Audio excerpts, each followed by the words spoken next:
All right, Emilio Justo, welcome to Persistence Playbook, my friend. Thank you so very much, Brett. It's a delight to be here, and I'm greatly looking forward to it. Me too. Me too. I've been looking forward to this one for a while, and I think I'd like to kind of start with your journey, right? Your journey from refugee to renowned surgeon to international speaker is an inspiring one. What has your specific journey taught you about resilience? Well, the resilience kind of has been truly just something that has developed innately as part of my upbringing. It's not even so much that a conscious thing. It's just been my journey. As a Cuban refugee coming to this country, I was very young. I was about 3.5, almost 4 years old with my parents. But we didn't have anything, of course, and just the clothes on our backs. And I observed, as a kid, right? You observe your parents, and they're your number one role model. Um, and I observed my parents just having incredible resilience, incredible passion, incredible positive attitude, really never complaining. My father worked 2 full-time jobs when he came to the United States. My mother, who had her doctorate in education from the University of Havana, coming from a communist country, the credentials don't transfer. So she had to relocate 3 hours south. My father was in Gary, Indiana. For those of you who are familiar with Gary, this was the time when the Jackson Five were getting their start in the mid 60s. And my mother relocated 3 hours south to Bloomington, Indiana, where Indiana University is, to restudy all over again in a foreign language. They sent me away because my grandparents came over from Cuba a few months later, and the church organization that settled my grandparents settled them into a small college town called Tarkio College, Missouri, in the northwest corner of Missouri. And they made the courageous decision to send me away to grow up with my grandparents from kindergarten through fourth grade while my parents were getting reestablished. And so just observing that resilience and that ability to overcome those obstacles and to view those obstacles not as really setbacks, but to view them as a jumping off point and just a temporary step back, but to propel forward. And my parents always believed in the United States of America, right? I mean, that's why everyone comes to this country. You don't hear about people flocking to South America or flocking to Spain, where my father was born. They flock to the United States because this truly is, and still is, even with all the problems that we have, the land of opportunity and freedom. And so my parents viewed it that way, and it was just a wonderful thing to observe. I think that's pretty interesting that you bring up your parents, right? As the ones that kind of taught you resilience, and they taught you it by acting it, by living it. You watched it, Correct. and that's kind of how you absorb it.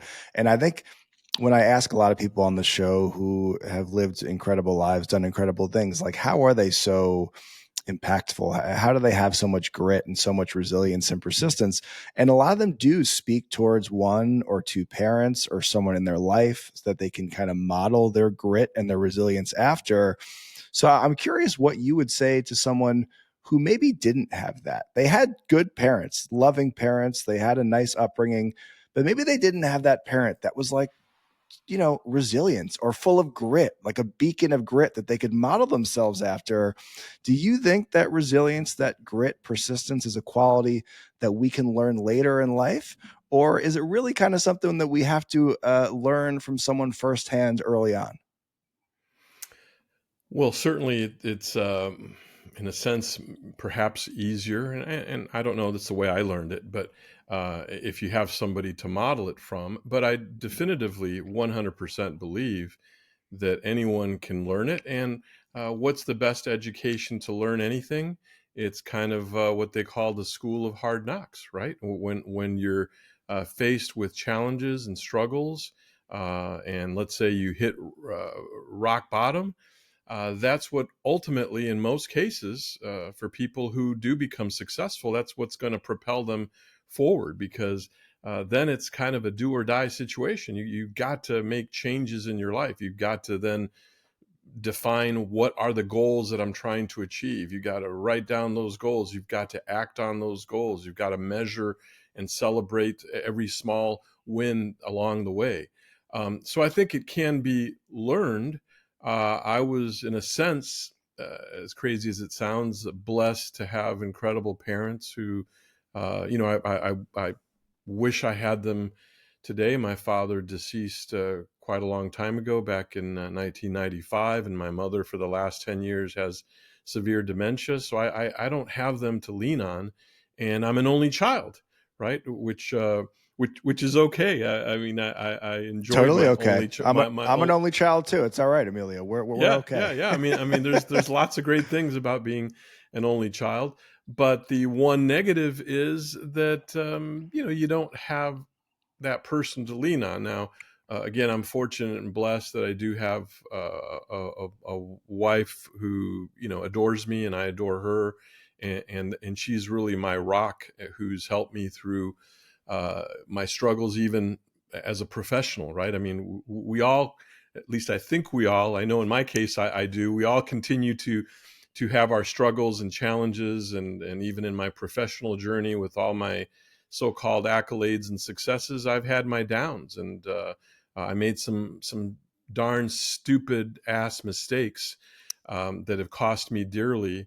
Almost sent me into bankruptcy about 20 plus years ago, and my wife was the one who was my rock, who helped me push through and bounce forward from that. So life, life is ups and downs, and that's what makes life so challenging, so fun, so intriguing. It's not a straight line, right?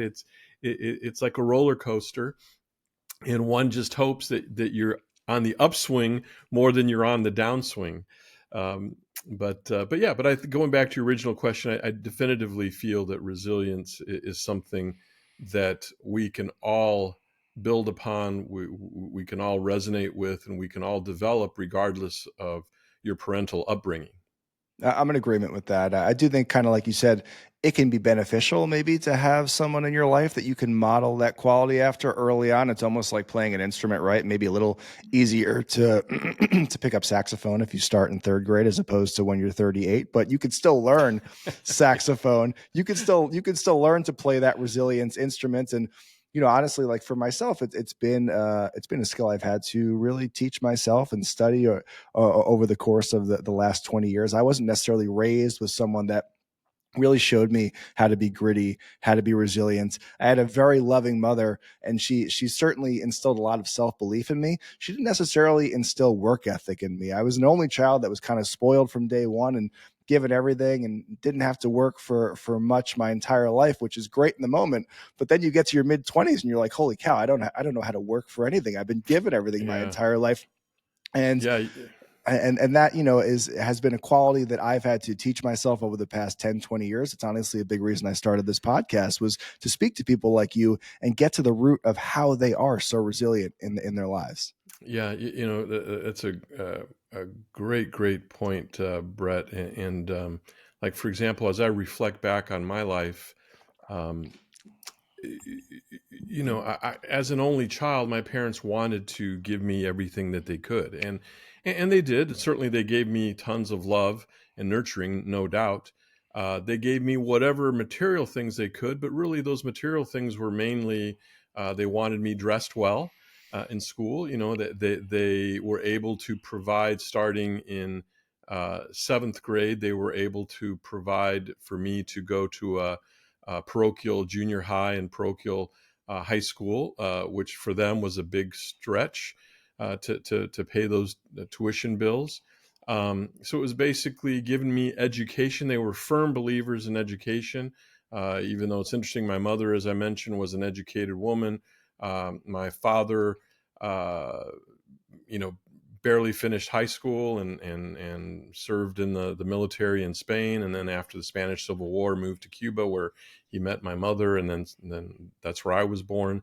So very different upbringings that they had, um, but uh, but it's true when you have like I struggle with this with our own kids, because they have grown up somewhat in a privileged life, right? Much different than me.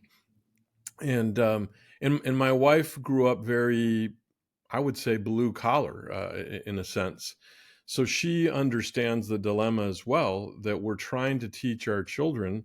Our oldest is now 20; he's in college, and he's always given these little signs that he wants us to, help him start a business, or do this or do that. He's always giving these little signs that he wants this financial help, and I'll give him what he needs, and I'll pay for his education, and the same with our other two kids. But I don't know.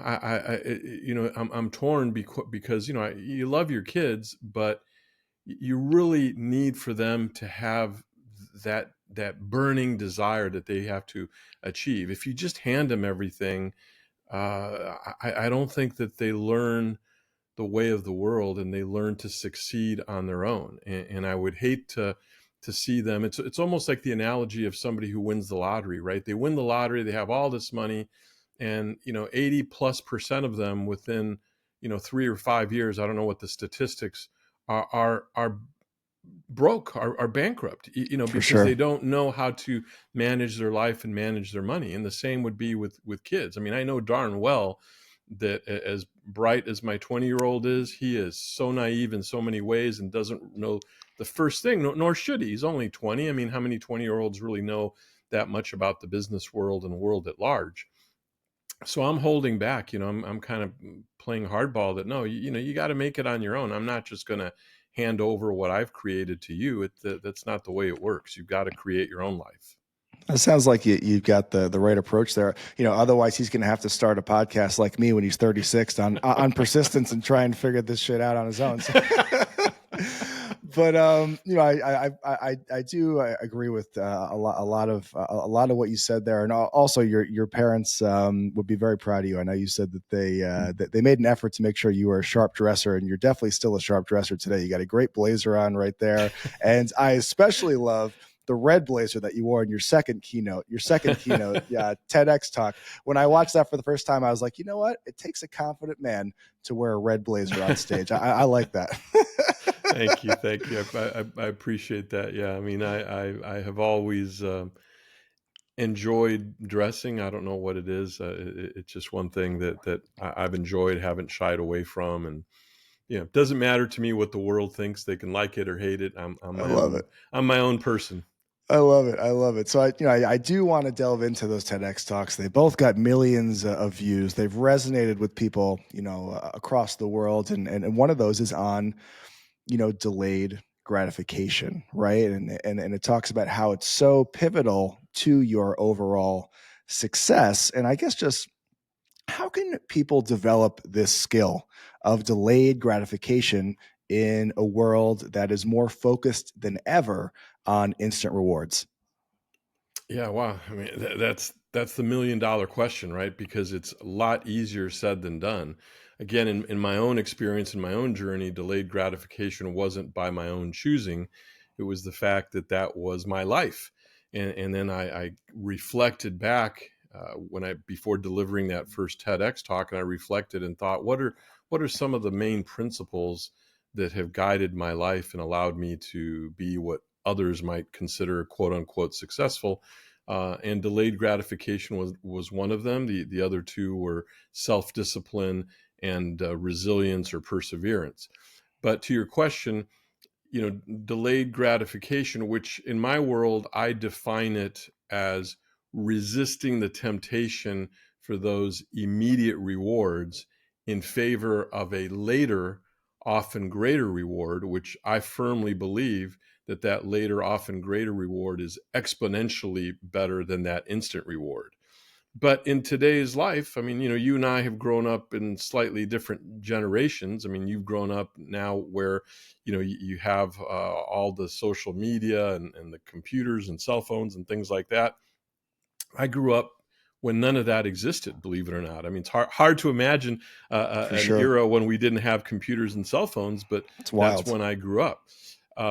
And so when you're trying to teach, like this is what my wife and I struggle with when we try to teach our children to delay that instant gratification and to pause and reflect and think about things and not react immediately, right? If one wants something so badly, let's say you're going to the mall and you find something and it's fairly expensive and wow, you just got to have it. But now if you pause, right, and pause and just wait it out and just give it a few days, maybe give it a week, then circle back around. I can guarantee you that 9 times out of 10, when you circle back around, it's not going to have the same effect on you. It's not going to be in your face shouting out, "Oh, you got to have it." Sometimes it will. Certainly, there are certain things, but other times, it loses that sense of immediacy. And so being able to pause in any aspect of our life, I'm not just talking about acquiring things, but in any aspect, whether it's on social media, whether it's having a debate, let's say in the business world with someone and trying to react too hastily and then eating your words later because you reacted too hastily. And we've all been guilty of this. I certainly have. I'm no uh, a flawless person by any means. Um, but if we just pause, and that's why my book that I end up writing after that is called The Power of Pause, Mastering Delayed Gratification for Success, because patience is something that they say patience is a virtue. Yeah, I mean, it is a virtue, and it's something that I don't think we practice enough of, and it's not talked about enough of. And that's really kind of my next thing that I really am trying to get out there to the world is the power of patience in every aspect of our lives. Very difficult to teach. I'm telling you, just from my own experience with our kids, they'll nod their head and they'll say, "Oh yeah, I understand, I get it. I've heard your TEDx talk, yeah." But then I watch them and I observe them, and they're still in that instant gratification mode, which kind of kills me a little bit because when you think, "Oh yeah, maybe they're getting it." But here's a perfect example. I mean, I'll share with you a personal example that um, right, you and I have all have attended concerts before, right? That's Of course. a normal thing. Now I guess nowadays there's these crazy concerts, and I don't even know what they're called. I don't even want to know what they're called. But this was like a concert here in town that was like 3 successive nights or something like that. Have you heard of these sorts of concerts where it's Yeah, not it's kind just of like, like it's like a festival type deal. Yeah, yeah, where yeah, people yeah, just go and they party 3 straight days, yeah, and I mean, exactly. I've done it. I haven't done it in a while, but I've done it. It is fun. Yeah, no, I You're, believe you're it's certainly fun. not delaying any gratification over those 3 days. I can assure you, you are just hitting that Right, pleasure button as much as you right. possibly can. Absolutely. And but it's not so much that you're partying 3 straight days. It's the fact of, like, when you did that, I don't know how much it cost you to get tickets to that, but I heard that because my son went to this, and the tickets, not including all the money that you're spending on food and beverages and whatever, was like $350. That's a lot of money for a young kid, right? And it just eats me up. And maybe I'm being too harsh about this. I mean, I'm sure other people are looking at me and hearing this and saying, "Oh, you're crazy, man. I mean, give the kid a break."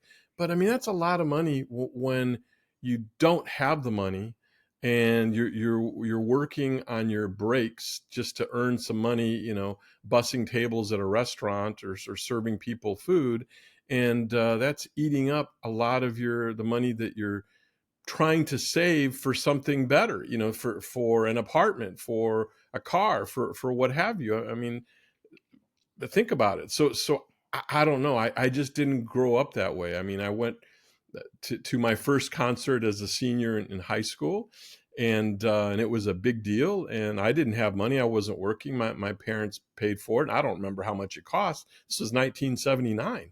You weren't born yet, Brett.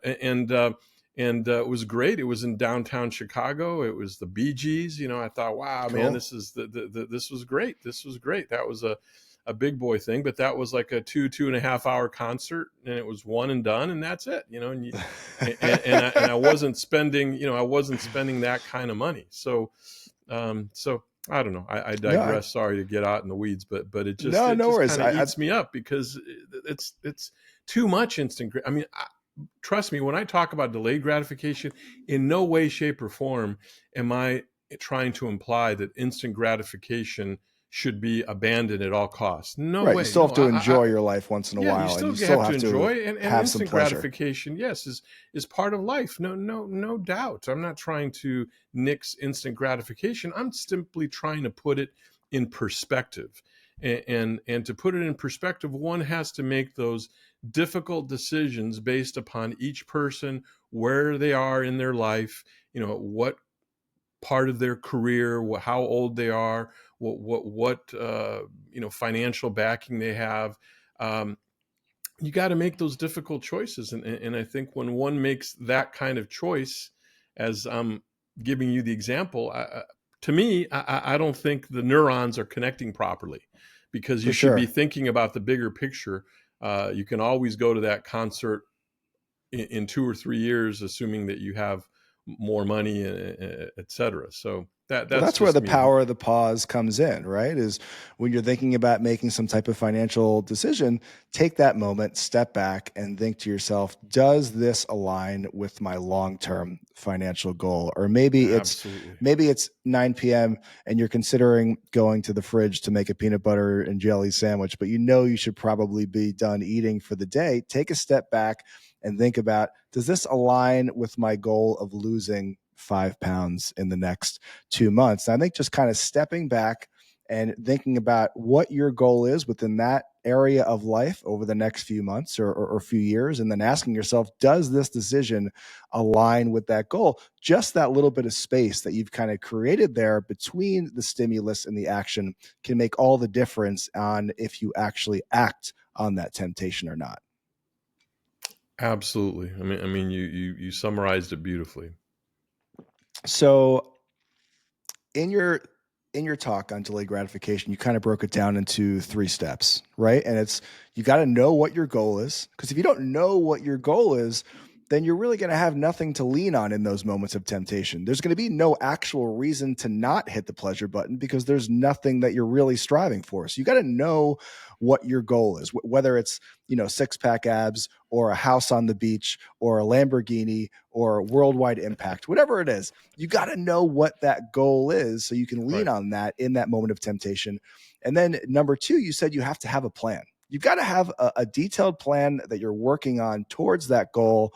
And then you said practice that mindful decision making, which is what we just spoke about. Step back, pause, and think about how this action aligns with your goals. And I thought that 3-step plan was really concise and powerful. The one part of it that I thought was really interesting that you don't hear about a lot is have a plan, right? Because a lot of people will talk about, you got to know your why, and you got to lean on that why in those tough situations, but they don't talk about how important it is to actually have that detailed plan, and how that detailed plan can help you stay strong in those moments of decision. So I just want you to talk about that a little bit. Why is having a detailed plan so important in that equation for you? Oh yeah. I mean, the detailed plan, but understand that plan and that goal can be very, very lofty, right? As far as the long term goal. And I think a common error, and an error that I've made repeatedly, is that sometimes we set our goals too low. Actually, we don't set them high enough. I mean, we have to be somewhat realistic, but you got to strive, and that goal isn't going to define us. We're going to have smaller goals along the way. So you create that plan, that long-term vision, but then you break down that plan into smaller, more manageable chunks. And so you arrive at those smaller goals along the way. You measure your progress. That's important. You give yourself celebration, positive feedback when you achieve those smaller milestones, because then that gives you the juice and the energy to go to the next goal.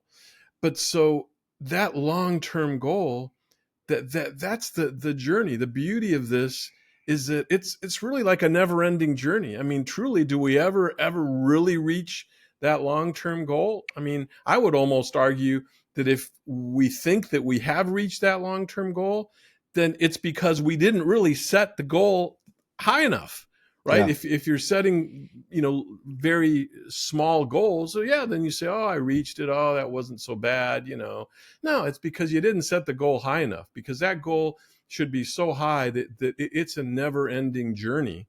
Uh, I mean, I'm still, even though I'm still working full time, I'm setting other goals. I'm working on other things. I mean, my life is busier now than it was when I was in medical school. So we got to set that goal.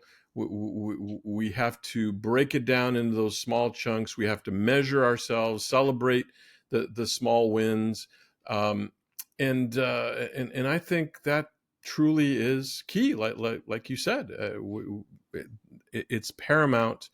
And make sure that that goal is nice and lofty, and don't think, oh, I can never achieve it. Don't underestimate your own power of achieving things, and enjoy the ride, man. Enjoy the ride. There's going to be setbacks, there's going to be failures. Embrace those failures. It's just a learning experience. You have to just look at it with open arms. At the moment, I know it's difficult because we've all had them, right? I've had major failures in my life, but you got to try to reframe your mindset and think about it as an opportunity to learn, to get better, to perhaps take a different path, and keep forging forward. Don't let anything be so negative that it drags you down. Again, I know it's easier said than done sometimes, but just always believe in yourself. You've got to believe in yourself, right? It can't I, be I somebody else believing in you. You got to believe in yourself.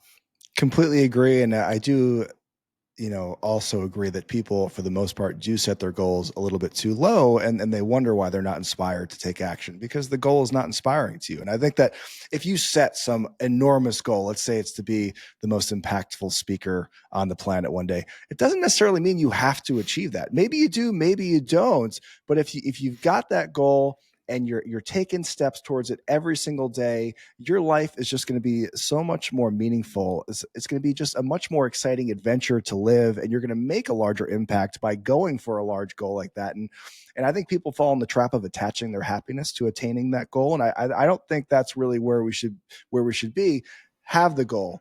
Go for the goal with all your gusto, but just enjoy the pursuit of the goal. And if you get there or you don't get there is almost not even important to your overall happiness. Right. It's important that you're going for it on a daily basis. Absolutely, boy. That you just summarized it beautifully. I mean, it's again, it's all about the journey. It's not about the destination, right? You For can have sure. that destination way out in the future, but really, in my mind, the key is not even to get to that destination. The key is to just have fun and learn along the way. Like going back to the old days in my generation where we didn't have Google Maps and all this that you just plug into your phone or to Apple CarPlay, and it tells you what street to turn on, and so you're going across town or you're going across the country, and you know exactly how to get there fastest way possible.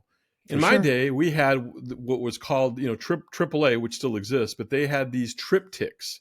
I don't know if you're familiar with this, Brett, but they had these triptychs where they would print out, and it would be this little binder of Oh, no maps, way. little individual maps, Had and no it clue would that take you. triptychs existed. Oh yes, yes, and oh, I mean, we used it all the time when my Smart. parents and I would travel. It wasn't as detailed as Google Maps, and Right. it wouldn't change on the fly, right? Google Maps, there's congestion or construction, so it reroutes you a different way. Well, obviously, this is fixed, and so you'd go to AAA, they'd provide this for you, and so to go from point A to point B, it would take you, along the way. You'd go to this city and then go to another city. It would tell you what highway to take, et cetera. And you would follow this little triptych. And so it wasn't that direct route that we're so used to taking.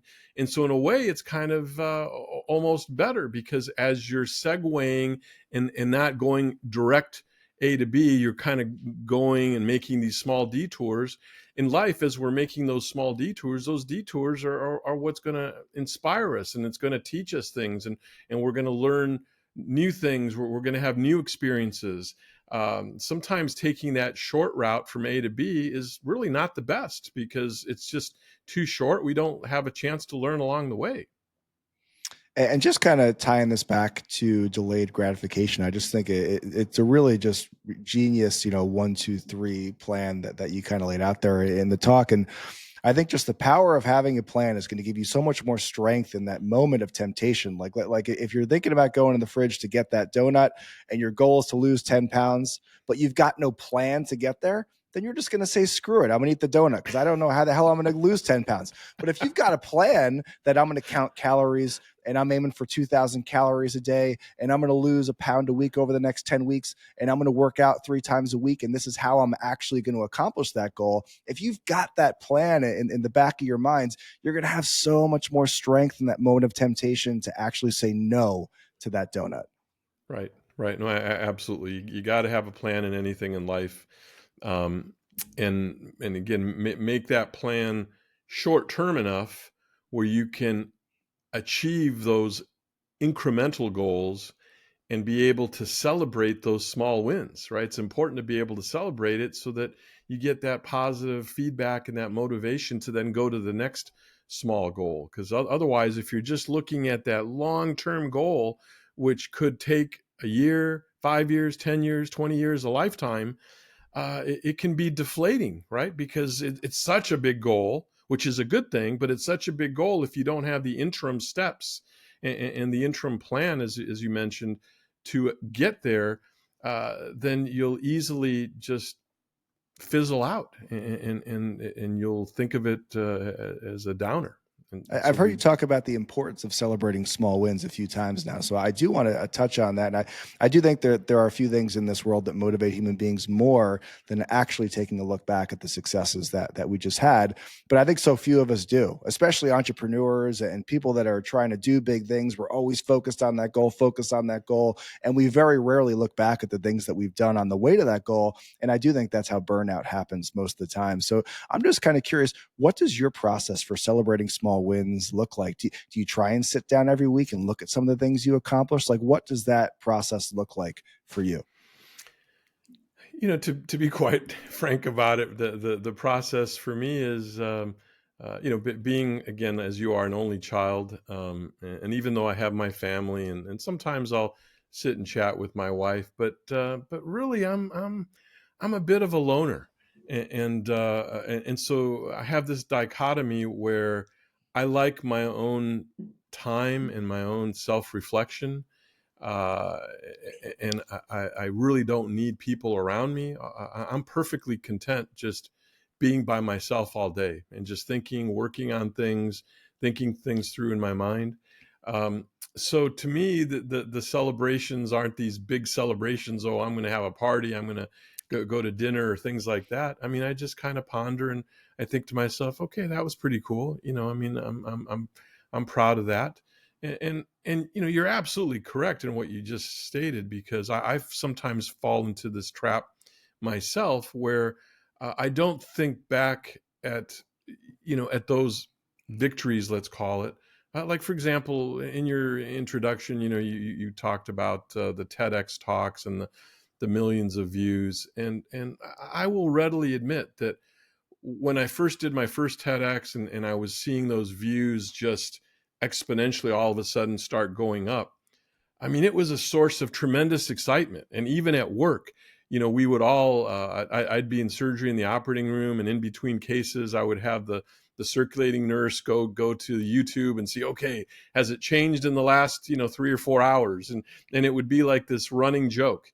And now, as the months have gone by, I honestly, I don't even think about it anymore. I don't even check it that often. So you kind of get in this sense of complacency, and so sometimes I just have to shake myself and say, look, I mean, you've accomplished some nice things, be proud of it, uh, put a smile on your face regarding it, and then let's move on and try to achieve something else.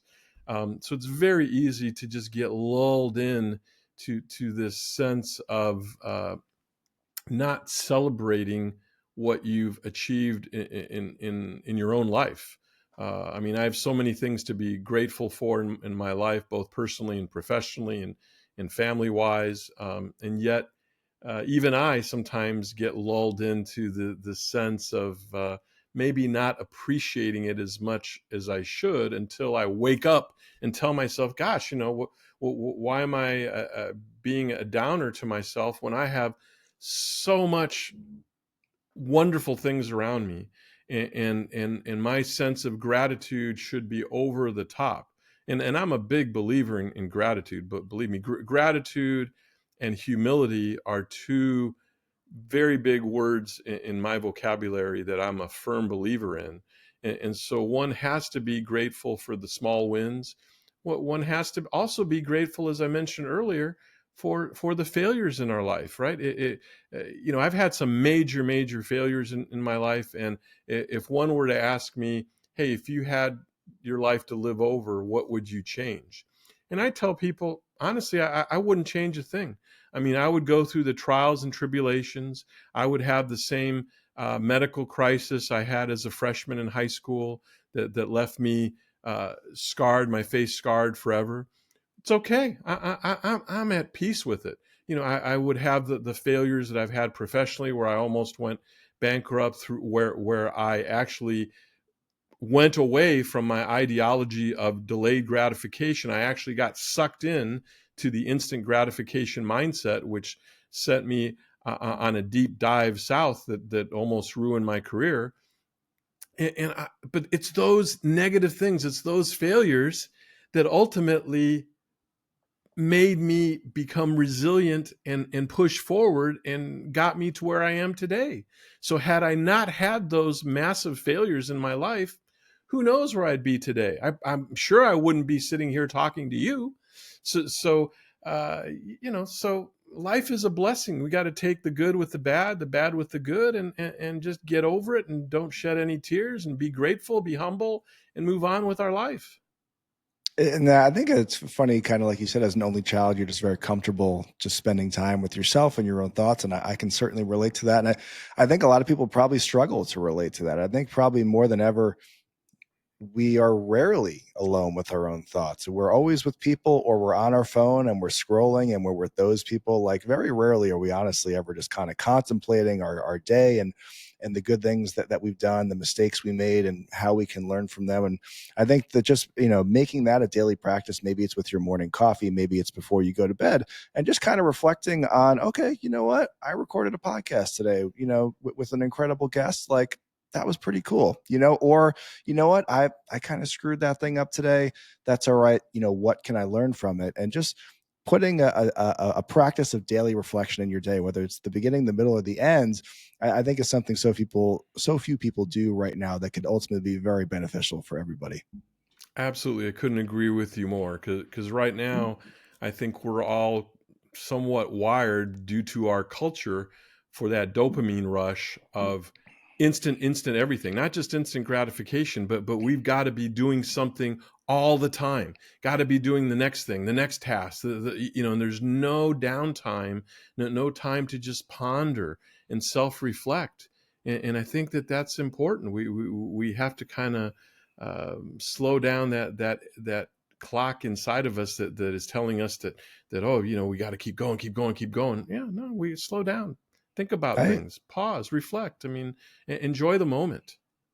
100%. And I'm glad you brought up, dopamine, right? And I'd like to kind of speak about, the science of this all a little bit. And I'm curious, do you think that doing things that flood our brains with dopamine, like drinking alcohol excessively, or scrolling through social media for hours a day, maybe it's using pornography, or smoking marijuana, do you think doing these things on a regular basis works against our ability to delay gratification in other parts of our lives? Oh, absolutely, absolutely. I mean, I think that getting into all those vices, which many individuals have, some have one, some have multiple of those vices, but that they just continue to add to the allure of that instant gratification, wanting things instantly, and having it really not even be real in many cases, right? When people are scrolling through social media and seeing all this stuff around them that may or may not be real in terms of all these great successes that these other people have that then make you feel like you're worthless. I barely even knew any social media. I started getting into it a little bit when I did the first TEDx talk. So now I kind of do some, you might call it a little bit of content creation and posting and things like that. But really, I don't spend any time myself on it. I mean, I may have those posts just to be visible out there, but I don't have the time or energy to be going and scrolling through social media. The few times that I have, I can clearly understand how people get sucked into this, because it is just, I mean, it just sucks you in. And once you start scrolling through reels, I mean, you don't want to put it down. I mean, For it's sure. just unbelievable how it's designed to just suck you in and keep you in. So you have to really kind of make that conscious decision again in your life in terms of what's the end goal here. Is it just that instant gratification of just sitting there and enjoying the moment and watching other people post stuff, which sure is interesting, and there may be a time for that. But if there is a time for it, you've got to make the plan that, okay, you're going to spend 20 minutes, 30 minutes, whatever it is, doing this, and that's going to be just your time, your downtime of no brain, no thinking. But if you get sucked into it, then you're not going to really have the time and energy and creativity to put into that long-term goal. So you've got to make that conscious decision to get away from these vices. You know, whether it be like you mentioned, gambling or pornography or drugs, whatever you want to call that, whether it's light drugs, marijuana, whether it's heavy drugs, alcohol. I mean, I'm I guess fortunate in that I've not really been tempted by a lot of that. I mean, I don't. I mean, back in the college days, did I do some drinking? Sure. Um, I never got into smoking, whether it's cigarettes or marijuana or anything. I remember in medical school, you know, there was a small nucleus of close friends of mine who on the weekends would you know, hit the joints and hit the bong and all that, and they would invite me up to their apartment. They were in the floor above me, and I'd go up there, and they'd pass the bong around, and I you know, I would do one of these. Who was it? It was Bill Clinton that said, "Oh, I didn't inhale" or something like that. Yeah, I I think think it that was was him. Billy Boy. Yeah. And and and uh, and truly, I can say that I would just kind of fake it and didn't inhale because I couldn't even get myself to do that. It just wasn't in my nature. I've always been a person who feels much better and in control of my life when I'm free of drugs and alcohol. I don't like my mind being overtaken by that. It's a feeling for me of loss of control. And I guess maybe I'm a little bit of a control freak when it comes to my mind and how I think. And so I want my mind clean. So yeah, did I do some alcohol drinking in college and medical school? Sure, you know, on the weekends, like a lot of kids, but since then, I mean, I'm lucky if I have one drink a year, if at most, because I don't need it. You know, I don't need it to feel good. I feel good innately, internally. I don't need an external stimulus to make me feel good. For sure. For And sure. so yeah. So getting back to your original question, yes, if we can make the conscious choice to avoid those external stimuli that are just leading into that instant gratification, and instead get back into the delayed gratification mindset of creating our goal, structuring that plan, practicing that mindful decision making, whereby, you know, if we come across certain temptations or certain instant rewards that could jeopardize, we have to think about it. If it's going to jeopardize our long-term progress, then we need to kind of rethink it to stay in alignment with our goals. And the example that you gave earlier was right on when you were giving the weight loss example and raiding the fridge at midnight, that doesn't align with your long-term goals.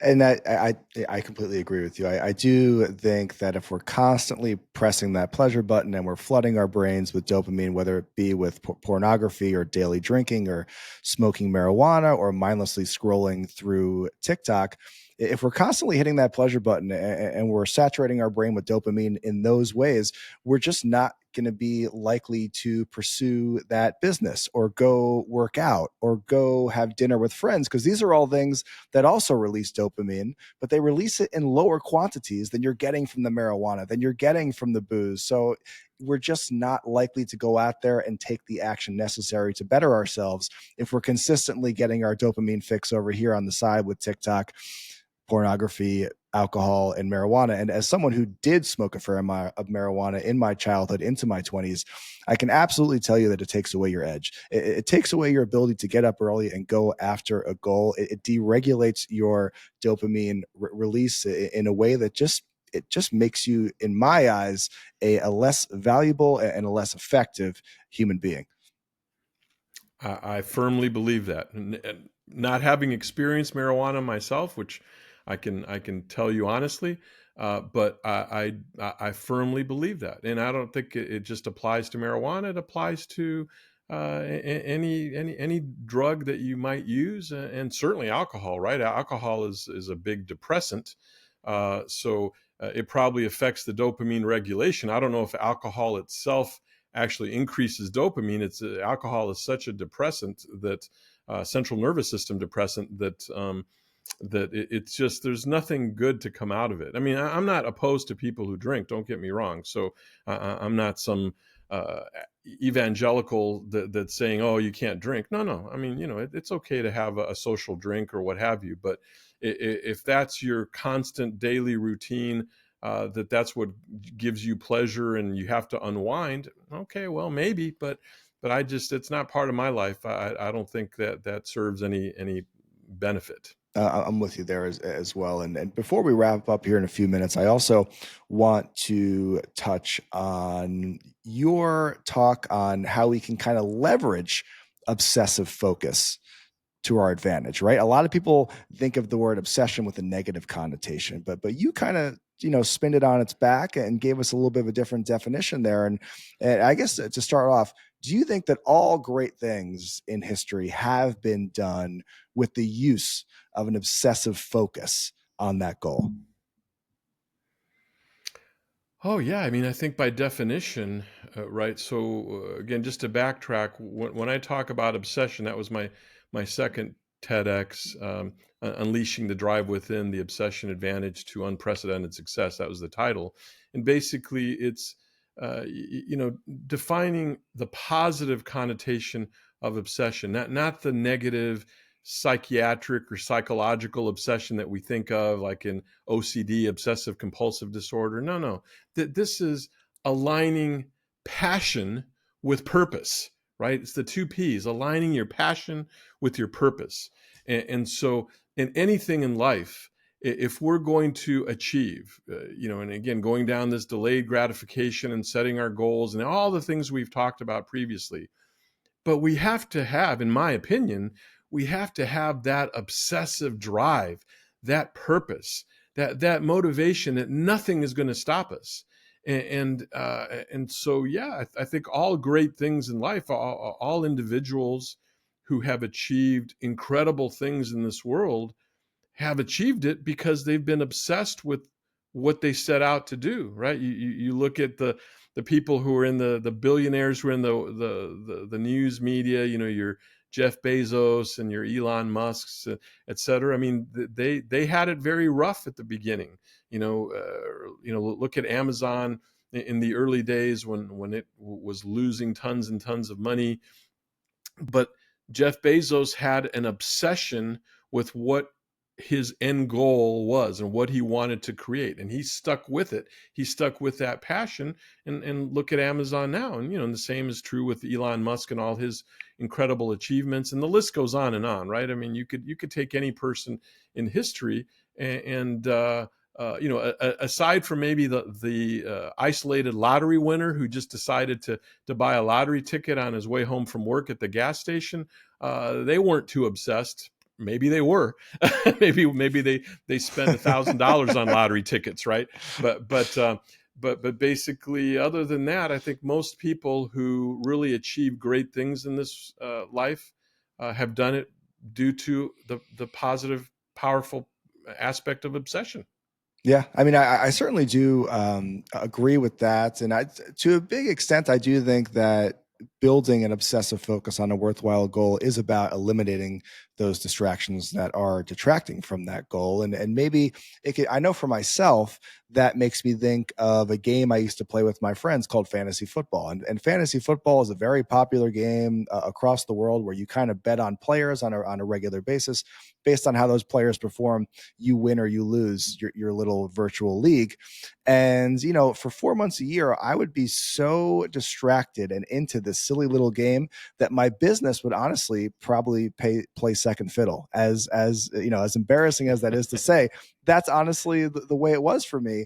And I think that was like one of the instances where I said, you know what, this game is fun. It certainly is flooding my brain with dopamine on a regular basis, but it is ultimately distracting me from focusing on the goals that are really important to me. So for me, I think that building that obsessive focus on a worthwhile goal is a lot about getting rid of the things in your life that are really not adding to your life, and they're just distracting you. Curious though, what would you say to somebody that is struggling to build that obsessive focus to do great things in their lives? Do you think that they're just in the wrong lane, they're pursuing the wrong goal, or do you think that maybe they're just not wired that way to be obsessively focused on a worthwhile goal? Well, okay, I'm a simple person, Brett, and so Mm-hmm. I look at things very simplistically in my mind, and um, all these great things that we're talking about today, and that we're preaching about, a certain percentage of your audience or a certain percentage of the world will act on them, and then a certain percentage will not. And that percentage that will not is probably the majority of people. And that's okay because that's what makes the world turn. And let's face it, in today's world, today's society, and it doesn't just have to be the United States, right? Worldwide, we're all human beings, and human beings are very complex, and we each have our own personality. And there are people who are just content to let's use the expression of like my put it in context with my father, although he was obsessed in terms of family goals, but he was a blue collar person. He worked in the steel mill, and so he had not a 9 to 5 job, but he had basically a 5 a.m. to 3 p.m. job, and so he wasn't wired or didn't have the ambition himself to have these lofty goals. His goal was to just get ahead for his family, provide for his family, be able to save up enough in a new country to buy a home. And again, it was all about just providing for his family, but it wasn't about an Elon Musk vision. And so it's okay that some people just may not have that obsessive drive. They may not have those lofty goals. And we can sit here and preach to them and talk about delayed gratification and talk about the obsessive drive and setting all these lofty goals. And it just ain't going to connect. And that's okay because we're all different human beings. We can't all be Elon Musk's, right? That's just not going to happen. Right, that So wouldn't work. yeah, it just wouldn't work. So we each have our own vision for our own life. And if you're a person that is just content, going to your 8 to 5 job, having a salary, providing for your family, having your 1 week vacation a year, and just having just kind of that low key lifestyle, far be it from me to look down upon you or talk negatively about you, because that's how I grew up. I mean, that's essentially how I grew up with my parents, but they were very content and they were loving and they were nurturing, and I wouldn't trade them for any other parents in the world. So everyone has their own journey in this life. And I think we're directing our conversation to a very, very exclusive niche audience of the go getters and the ones who really want to achieve great things in their life. And I think we're talking to that exclusive group. But there may be some other people listening in your audience who may not buy into that. And that's perfectly acceptable, in my view. For sure. And I think that, building that obsessive focus towards a goal is a habit. And I think it's just about, consciously directing your mind towards that goal. And I think meditation helps a lot with that too, because meditation is, of course, the practice of realizing when your mind wanders and then redirecting your focus to the breath. And I think similarly throughout your day, if you're finding your mind wander to topics that are really not worth your time, notice that and then just redirect your focus towards that goal. What can I do today to take small steps towards that goal that I have at the forefront of my minds? And Emilio, this was awesome. I really appreciate your time today. Great conversation. Where can everyone keep up with what you got going on? Well, thanks, Brett. I mean, I really enjoyed it immensely. And the best way to just follow me, to communicate with me, if you go to my personal website, I have a personal website outside my medical practice website, and that is dremiliojusto.com, and that's spelled DREMILIOJUSTO.com. And on that website, you'll see links to both of my TEDx talks. You'll see a link to my book, The Power of Pause, Mastering Delayed Gratification for Success. There are pages where I have links to the recordings of a ton of podcasts similar to this, both video and audio podcasts, magazine articles, and announcements. And you can subscribe to my newsletter. And there's a contact page. So if you want to contact me, just fill out questions or comments on the contact page. It comes directly to me. I'm super efficient at answering back, usually the same day, but certainly within 24 hours. I always answer personally. So that's really the best way of contacting me, is through my personal website. Perfect. Emilio, thank you for your time. Everyone out there, take some time today to go watch his TEDx talks. There's a reason they have millions of views. They're highly impactful and you'll get a lot out of them. And thank you for being with us today at Persistence Playbook Nation. This is your weekly reminder that you will feel resistance to the meaningful work in your life that you know you should be doing. In those moments, pause, remember your why, and take action anyway. We'll catch you next week.